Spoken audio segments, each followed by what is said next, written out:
Olá, boa tarde, seja bem-vindo ao quadro Sala de Entrevista. E hoje nós vamos falar da polêmica lei aprovada na Câmara Federal que versa sobre o abuso de autoridade no país. E para falar sobre este tema, que é tão polêmico e que vem trazendo muitas discussões sobre as funções e as atividades de magistrados, Ministério Público e até mesmo da polícia, nós estamos recebendo aqui o juiz, doutor Ângelo dos Santos, presidente da Associação dos Magistrados do Estado do Maranhão, a quem nós de antemão agradecemos muito a presença. É uma satisfação tê-lo aqui, doutor Ângelo. Satisfação nossa, Juraci. Doutor Ângelo, como é que anda esse debate em meio aos magistrados do Brasil? Recentemente o senhor esteve, inclusive, representando os magistrados do Estado do Maranhão na Associação Brasileira de Magistrados e lá os presidentes de associações de todo o Brasil tiveram a oportunidade de discutir. O que foi discutido, o que já tem como pronto para poder realmente ir na manifestação do pensamento dos juízes sobre a questão da lei do abuso de autoridade? Nós tivemos mesmo a reunião e foi uma reunião em virtude do caráter emergencial, do tema relevantíssimo e preocupante, não só para a carreira da magistratura, mas para a própria sociedade. Foi uma reunião até extraordinária, que nós tivemos em Brasília reunidos e logo o primeiro ponto foi o ingresso da ação direta de inconstitucionalidade junto ao Supremo. Foi uma ADIM, né? Um ADIM que já tramita, já está com o decano do Supremo, Tribunal Federal, que é o ministro Celso de Mello, em que que já existem outras entidades também que ingressaram com a ADIM, todas serão reunidas no mesmo relator, que é o ministro Celso. Então, classes como dos auditores fiscais, policiais, Ministério Público, Magistratura Federal, Magistratura Trabalhista, a AMB, então todas as classes que entendem que essa lei criminaliza funções essenciais da magistratura, do Ministério Público e das polícias, ingressaram com ações diretas de inconstitucionalidade. Aliado a isso, vai ser startado campanhas para que a sociedade, uma campanha institucional para que a sociedade tenha a real noção dos malefícios que essa lei vai trazer. Não é um ataque, não só um ataque à carreira da magistratura, a carreira do Ministério Público e das polícias. A sociedade não terá o amparo necessário para o combate à corrupção, combate à criminalidade. A sociedade tem apontado isso. Há pouco tempo, Juraci, teve pesquisa em que a sociedade pela primeira vez disse que o principal problema do Brasil não era mais educação e saúde. Nós sabemos que esses problemas permanecem na nossa nação, mas a sociedade... Que assolam a sociedade brasileira. Que assolam a nossa nação, mas a sociedade, há pouco tempo, demonstrou que o combate à corrupção era o ponto número 1 que a nação, que as autoridades, que as instituições deveriam se debruçar. E a lei vai contrariando o anseio da nossa população. Então, a sociedade tem que estar tem que participar de alguma forma, manifestar a sua contrariedade a essa lei, porque a gente entende que a população, se não participou no momento que deveria da discussão no Legislativo, ainda há tempo, mesmo no Supremo, manifestar de alguma forma isso. Doutor Ângelo, no seu entendimento, enquanto juiz e presidente da Associação dos Magistrados do Estado do Maranhão, inclusive vou me valer da sua participação em Brasília para saber o que pensam os outros magistrados de outros estados, de diversas unidades da federação. Que entendimento o senhor tem sobre os principais pontos que trarão esses malefícios que o senhor citou ainda há pouco, não só para a magistratura, Ministério Público, para a polícia, mas sobretudo para a sociedade brasileira, que estão contidos na lei de abuso de autoridade? Quando eu falo, Juraci, já falei aqui, que a lei criminaliza funções essenciais da magistratura, do Ministério Público e da polícia, o dia a dia forense, por exemplo, do magistrado criminal, que analisa inúmeros pedidos de prisões preventivas, e analisa também inúmeros pedidos de relaxamento de prisão. Então, isso está na lei. E na lei diz que decretar a prisão, quando ela for manifestamente ilegal, o magistrado está correndo... Não é vago, não? Manifestamente? Extremamente vago. Um tipo penal, como nós comumente falamos, que contraria o próprio dispositivo constitucional que diz que o crime tem que estar definido em lei anterior. E não existe pena sem prévia cominação legal, ou seja, o próprio texto constitucional está sendo violado por uma lei. A lei está trazendo ou apresentando tipos extremamente abertos, sem nenhuma definição, o que gera uma tremenda insegurança aos atores do sistema de justiça. Magistratura, Ministério Público, polícia, defensores públicos, de certa forma. Então, essa insegurança, a insegurança na atuação vai gerar um afrouxamento, eu entendo, do combate à corrupção, o combate à criminalidade, às organizações criminosas, que tanto, como já foi falado aqui, assolam o nosso país. Corroborando com o que o senhor está dizendo, eu li, inclusive, em alguns matutinos do estado do Goiás e alguns portais também, agora, recentemente, depois da aprovação da lei, um magistrado, colega seu do estado do Goiás, ele determinou a soltura em 5 dias de 9 presos.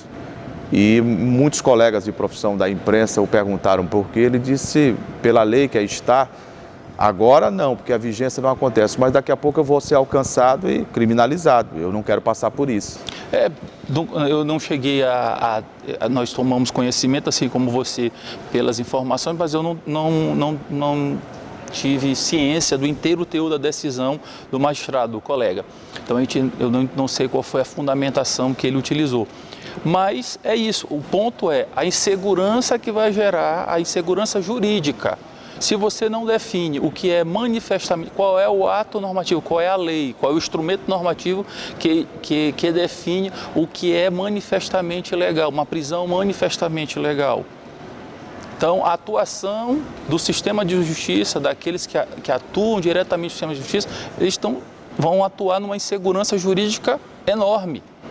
E essa insegurança jurídica enorme pode gerar depois punição para eles, e punição criminal. Eles podem responder. O que é mais grave, né? O que é mais grave. Porque aí, Juraci, muitos dizem, mas não tem qualquer punição. Já existe. Porque se houver algum abuso, como é dito, no meio processual, nós temos era justamente essa questão. Essa sociedade que o senhor fala, né, que está muito preocupada com a lei do abuso de autoridade e a consequência dela, eu vi diversas pesquisas, inclusive feitas por jornais do eixo Rio-São Paulo, que atestam o que o senhor falou, realmente. Mas eu perguntaria ao senhor, já existem, né, na legislação dispositivos claros que podem, né, enquadrar juízes, membros do Ministério Público, policiais, no afã de realizar uma ação e de cometer essa irregularidade ou esse abuso de autoridade, não é? Isso existe. E nós observamos até na seara... A própria lei da magistratura, né? Na seara administrativa, as sanções administrativas que existem. Né? Nós observamos as corregedorias no âmbito local, com a nossa corregedoria estadual, bem como, e principalmente a corregedoria nacional, junto ao Conselho Nacional de Justiça, nós observamos que colegas estão sendo representados diuturnamente com acusações de algum desvio de conduta, seja qual seja. Claro que eu não estou dizendo que todos estão sendo punidos, não é isso, até porque tem o devido processo legal, ele também tem que se defender, ele também vai ter o direito de defesa como qualquer cidadão. Mas esses excessos, esses desvios de conduta estão sendo realmente enfrentados pelas corregedorias. Então, o que a gente chama de que o direito penal ele tem que ter uma intervenção, ou ele tem que ser uma intervenção mínima, ou seja, em último caso, qual é a necessidade de você criminalizar esse tipo de conduta, o desvio de conduta, já que eles já estão sendo punidos na seara administrativa, na seara disciplinar. Doutor Ângelo, eu vi, inclusive, li no site da Associação dos Magistrados que recentemente foi feita uma consulta aos juízes do Estado do Maranhão, pela AMA, né, Associação dos Magistrados, e me chamou a atenção o número, né, de 177 pesquisados, os juízes, né, responderam, 172 foram favoráveis, né, que haja um ato, né, de mobilização. Alguns dizem paralisação, mas a magistratura entende que é um ato de mobilização em prol dos direitos e em prol da própria democracia, no ato de defender a própria sociedade com uma lei que está aí, que está gerando essa polêmica toda. Nós fizemos um ato público antes da análise no Congresso Nacional, certo?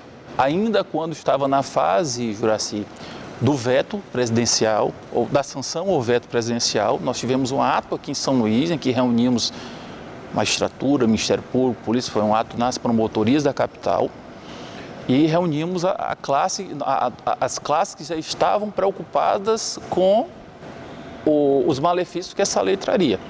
E agora, nessa reunião que você citou em Brasília, um dos pontos que nos foi exigido foi que nós consultássemos nossas bases, consultássemos a magistratura estaduais, para entendo esse ato público, entendo essa paralisação, entendo um dia, em uma data oportuna, se teria o apoio de todos os estados.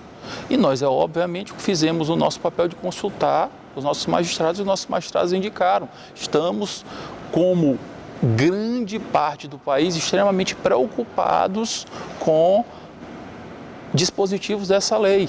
No aspecto político, como é que a Associação Brasileira dos Magistrados tem lidado diretamente com os parlamentares? Aqui no estado do Maranhão, por exemplo, especialmente, o senhor tem conversado bastante com os nossos representantes em Brasília, o que eles têm dito? Sim. Não, nesse ponto do abuso de autoridade, nessa fase, não mais, até porque toda a discussão já passou. Mas todos os projetos, Previdência, abuso de autoridade, pacote anticrime, todos esses projetos, nós conversamos com nossos representantes, não só em Brasília, como também na nossa associação, na nossa sede. Inclusive, nós temos um ambiente lá chamado a AMA e o Parlamento, justamente para gerar essa discussão. Diálogo, um diálogo permanente. E, nesses momentos, também apresentamos notas técnicas. O porquê nós estamos nos manifestando daquela forma, levando também subsídio técnico, né? Fundamento técnico para que o deputado, o parlamentar, o senador tenha ali algo que sustente as nossas indagações ou as nossas sugestões. Um embasamento, então, né? Um embasamento legal. Então, esse trabalho é feito não só pela AMA, mas por todas as associações e a Associação dos Magistrados Brasileiros, que diuturnamente estão no Congresso Nacional discutindo todos esses projetos que, de alguma forma, atacam ou não, alcançam a magistratura, mas a sociedade como um todo. O senhor tem convicção, a AMA trabalha nesse sentido, a própria Associação Brasileira, de que o Supremo vai agir como se pretende, os magistrados, como pretende? Eu entendo que sim, porque é patente, né? Nós temos pelo menos 2 dispositivos constitucionais que são violados com a lei de abuso de autoridade. Tem um princípio chamado independência judicial, que eu já falei aqui, né, que o magistrado ele não pode ser punido pelo teor das suas decisões. O que tem que ser exigido do magistrado é que todas as decisões dele sejam fundamentadas. Todas fundamentadas. Se ela não for fundamentada, ela é nula de pleno direito, certo? Então, e está lá na Constituição isso e também na Lei Orgânica da Magistratura. E tem, o que eu até comentei aqui, o princípio da tipicidade dos delitos, que eu já falei. Crime tem que estar em lei anterior que o defina. O crime tem que estar definido e também não existe pena sem prévia cominação legal. Ou seja, se não existe uma lei anterior àquele fato que diga esse fato é crime e defina qual é o tipo, qual é o objeto, não tem como ter crime. E até parece, para a gente finalizar, doutor Ângelo, que se utilizaram bastante de deixes na comunicação, né? Para quem está nos acompanhando, é justamente o momento, por exemplo, que no jornalismo a gente usa para deixar de forma implícita o eu, o nós, e dentro de uma lei não pode estar implícito, tem que estar bem explícito, né, bem claro, de forma concisa, para que não seja suscitada em nenhum momento uma dúvida. E o ponto que, para encerrar, Juracy, se você me permite, Você falou da imprensa. Imprensa, sociedade livre, democracia, sem imprensa independente, sem magistratura independente, não tem como. E é só fazer um paralelo, que aí eu tento, às vezes, sempre que eu tenho dado entrevista, conversado, debatido com comunicadores, tem um tipo penal que fala da condução coercitiva quando ela é concedida de forma descabida, manifestamente descabida. E eu trago para o comunicador e digo, é como o Juracy tivesse um tipo penal, criando um tipo penal para um comunicador, dizendo, é crime realizar ou proferir perguntas manifestamente descabidas. Para um comunicador, isso é acabar com a profissão dele. Como é que eu vou perguntar? Porque para o comunicador, nós partimos da premissa que todas as perguntas que o comunicador estão fazendo, para ele, todas são cabíveis, ou todas são necessárias, né?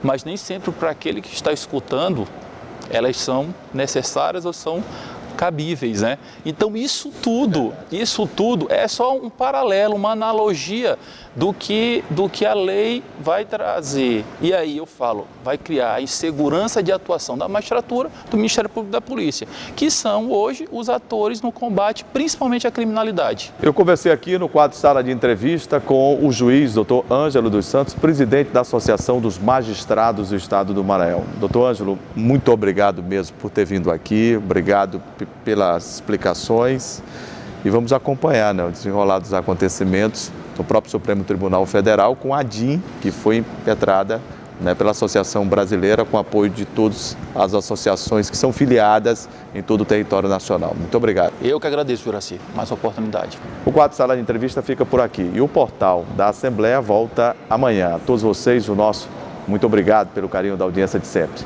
Tchau, gente. Até a próxima.